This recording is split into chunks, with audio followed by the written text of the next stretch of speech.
of the Father, and of the Son, and of the Holy Spirit.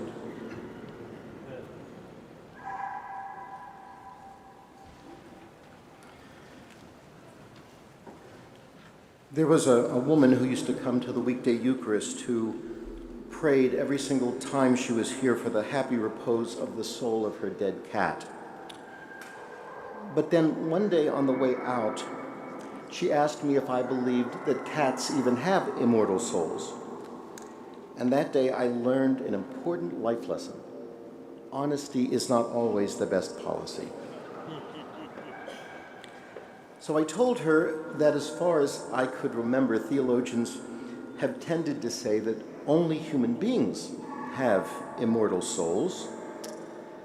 And as you can imagine, that was not the correct answer. And for months after that, and maybe even years, that woman did not like me one bit. She never said anything about it, but you know when someone detests you, you can just tell. The fact is, people love their pets. They really love them.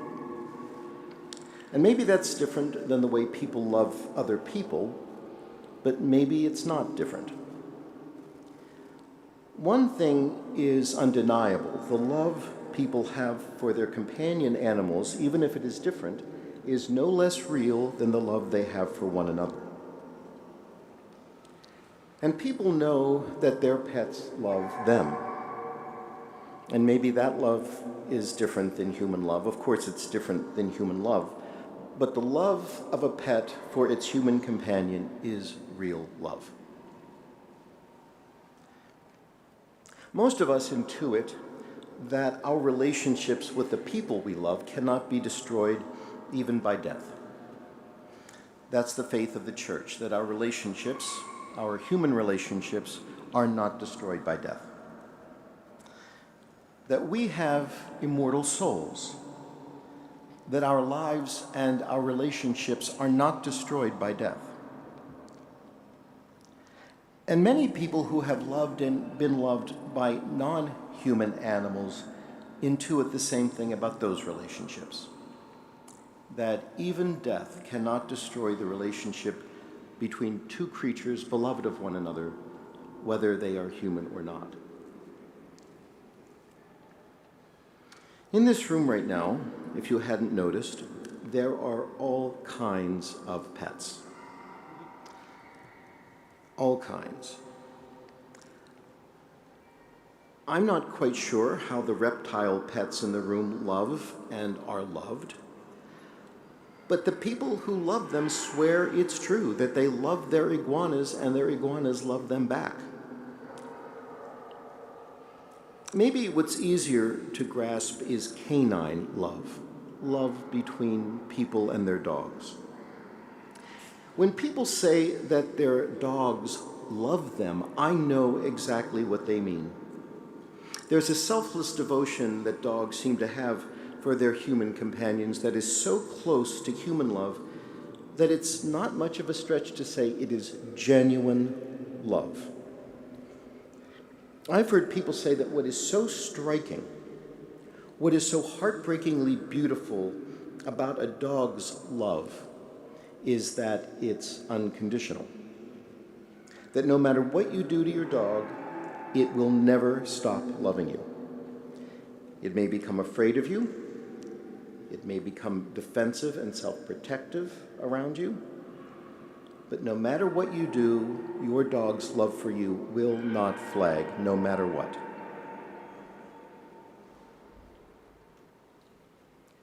We Christians say that God's love for us is unconditional. That no matter what we do, God's love for us will not flag. And that's a hard thing to imagine. It's hard to imagine because really none of us is that lovable. But that's the point, isn't it? We never could deserve God's love, but it's there for us anyway. It's equally hard, for me anyway, it's even more hard to imagine that God loves the people that we absolutely hate just as much as God loves us. But there it is. There is no hatred in God. The author of the first letter of John went so far as to say that God is love. So, is it too much of a stretch to say that the unconditional love that our dogs have for us is a tiny window into the unconditional love that God has for us? Is it too much to say that our dogs are angels, that they're messengers from God, showing us a living, breathing, three-dimensional symbol of something of God's unconditional love for us?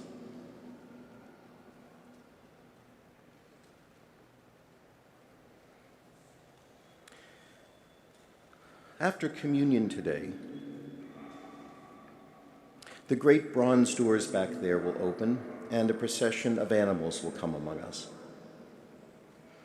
Some will be cuddly, like our dogs and our cats, but they all won't be sweet and cuddly. And as that procession comes down that long aisle, we will be amazed. We will be amazed. I know it already. And they know it too. They're reacting, see, to the idea. They're waiting for the procession. And that amazement that happens when that procession comes down that aisle is why we have celebrated this liturgy year after year, literally for decades. Because something happens when those bronze doors open and the procession moves down the aisle, and it strikes us with amazement. Last year, and for a few years before that, we didn't have the procession of animals. First, there was a fire in 2019, and half of the church was closed, and we couldn't do the procession. And then there was COVID, and we couldn't gather at all, procession or not. And then last year, when we finally were able to gather here again on St. Francis Day, we discovered that the rescue farm from which we'd gotten our animals forever had been closed during the pandemic, and so there were no animals to be had. And so we decided to use the year without the animals to explore a question that people had raised, whether or not that procession was unfair to the animals, whether it was even abusive. Was it wrong and maybe potentially traumatizing to bring the animals into this space for our entertainment? And we found a number of things. First, we found that without the procession, the liturgy just fell flat. All the parts were spectacular, the puppets and the dance and the music and, of course, the world-class preaching. It was all, but without the animals, it all fell flat. And we also realized that we were not using the animals for our entertainment. We weren't using them at all. We were marveling at them.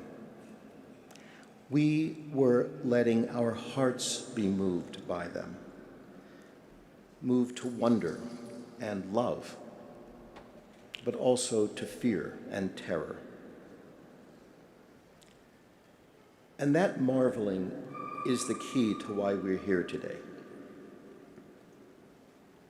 And we realize that just as the love of our dogs is a window into the love of God, the unconditional love that God has for us, we realize that all the animals that for decades had come down that aisle were in some ways windows into the divine life.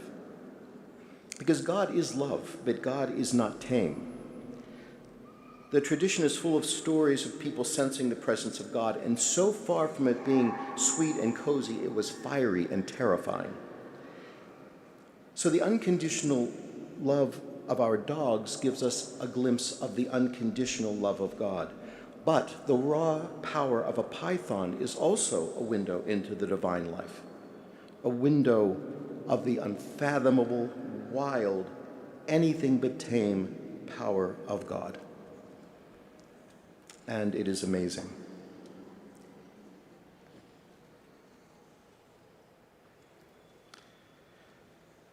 On Friday, since we're bringing this liturgy sort of back online after years of hiatus, on Friday, I joked with one of my colleagues that this year we should have had a Noah's Ark theme for the liturgy. I do not think I have ever experienced so much rain for so many days as we had this week. right? Unbelievable. The flooding in New York here was so widespread that it made international news. Scientists say that it's a result of climate change. That as the earth heats up, the atmosphere will hold more and more moisture, and that means more and more torrential rain like we had this week. What we saw this week is the new normal. And we don't have the infrastructure to cope with it. But our sewer system is not the only thing that's unprepared for what we humans have done to this fragile earth, our island home, as the Eucharistic prayer says. These animals, the ones you have with you, but especially the ones that will come down that aisle in a bit, the animals that will come through those doors and down that long aisle are in danger. The ocean is becoming as hot as a jacuzzi. Wildfires burn in places where they never burned before. Crops are withering in the record heat. The polar ice cap is melting. And as we saw for ourselves here this week, there are floods. And all of that together is the unraveling of a web of relationships, animal to animal, human animal to animal, non-human animal to non-human animal. All of that is the unraveling of a web of relationships. And many of those animals will not thrive, and many of those animals will not survive. St. Francis loved non-human animals. He did not love them because they were cute. He loved them because he knew that they were all his siblings. We already heard it from the choir today, that poem of St. Francis, to Brother Wolf and Sister Whale. And even more than that, we heard about Brother Wind and Brother Air and Sister Water. St. Francis knew that all of it, human or not, animate or not, he knew that all of them were children of the same parent. And St. Francis loved the parent. He loved God, the God he knew in Jesus. So much did St. Francis love Jesus that his body came to bear the marks of Jesus' cross, his hands and feet wounded just as the hands and feet of his beloved Jesus were wounded. The relationship that we intuit between ourselves and the animals we love, St. Francis intuited between himself and in the entire world, because the entire world is from God, and it's a reflection of God, and Francis was in love with God.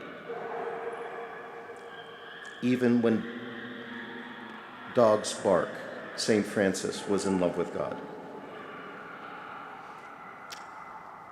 And today, that world that Francis loved, the air and the water and the wolf and the whale, all of it is in grave danger. Some people, some politicians, and sadly some people who claim to speak for God, are saying that the reason all of this is happening, that the problem is China and it's India and other countries far from here. People are saying that people very different from us, very other than us, are causing the pollution and are putting all of our sister and brother animals, our sister and brother rivers and mountains and lakes, that they're putting them at risk. And there's nothing we in the United States can or should really do. But we can't fall into that kind of cynicism, that kind of despair. We cannot stand by and do nothing and blame it all on somebody else. When we Americans are at our best, and we have often not been at our best, but when we are at our best, we Americans have done what is right simply because it is right. And we Christians, St. Francis loved the crucified Jesus. Jesus did not submit to the shame and agony of the cross because it was expedient or promised a great outcome. He did it because it was right. Jesus went to the cross because telling the truth and doing the little good he could in his life was right, even if it meant that the government and the religious authorities would fear and hate him and turn on him. Jesus was nonviolent even when violent people captured him and stripped him and beat him and nailed him to a cross. He was nonviolent, not because it was practical, but because it was right. And today we live on a planet that is in grave danger.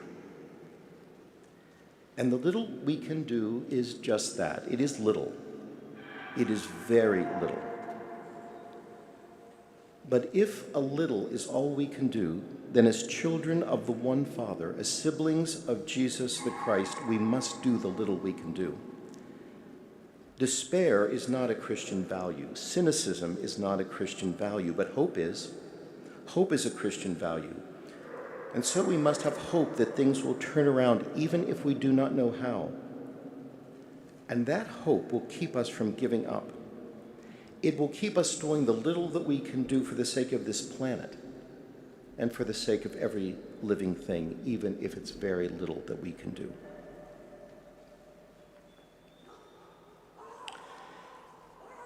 Soon, we will draw near to the Lord's table, to that table where Jesus gives himself to us. His entire life, he will give it to us. And as Jesus unites us to himself in the Holy Communion and unites us to one another, he unites us to everything that he loves, everything that is filled with his life. In the Holy Communion, we share Jesus unites us to himself and to one another and to all those we love but see no longer. I don't think it's too much of a stretch to say that in some way he will unite us too to Brother Wolf and Sister Whale and Brother Wind and Brother Air and Sister Water, because he loves all of it, and all of it together is a reflection of the God who is. And so we draw near to the Lord's table, and there we are united to one another, and each of us and all of us are united to Christ and to everything he loves. And then we go out. We go out through those same bronze doors that the animals will come in through. And we must act. We must act for the sake of this planet. We may not be able to do much, but for the sake of love, we have to do what we can.